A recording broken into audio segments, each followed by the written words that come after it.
This is one of the biggest struggles we have with first-time home buyers. See, first-time home buyers typically can't afford a really nice house.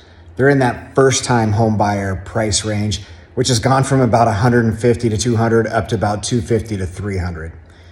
Well, those homes right now are usually the older homes in older neighborhoods, and older homes typically have older home problems. They're not the end-all be-all, but for a first-time home buyer, it can be pretty overwhelming. So we get to home inspection time, and the home inspector does what they do. Their job is to point out things that may or may not be right about a house, items that are old or could potentially be problems. And when they do that, they point absolutely everything out because they got to protect their butt. Right or wrong, that's how it's done. But first-time home buyers can get really, really nervous when they hear some of the stuff that comes out of that home inspection report. And not always do they want to buy that house. It's really difficult for us as real estate agents because we know that's the price point they're in, right? So we don't want to say, you should buy it, and push them to buy it, because that's not the point. We also want to inform them that the next house they look at might have the same issues.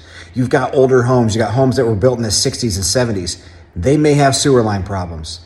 They may have foundation problems, roof problems, major problems. But that's part of owning a home. And when you can't afford 400, 500,000, you're not going to get a home that's in perfect shape. So therein lies the problem.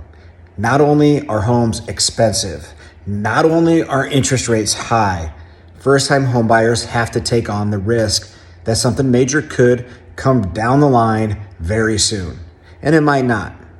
So we as agents have to make sure that we inform our clients of the risks, make sure they understand, hey, something may come up. You might have to have the money set aside for it.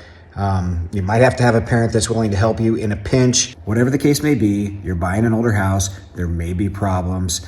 If you don't want to assume that risk, you don't want to take that on, maybe buying a townhome might be the thing to do, because you can get one maybe that's in a little better condition, maybe a little bit newer, and you also don't have to worry about the major items on the exterior, like the roof, the siding, the driveway, that type of thing. So maybe a townhome's a good option, or just keep renting.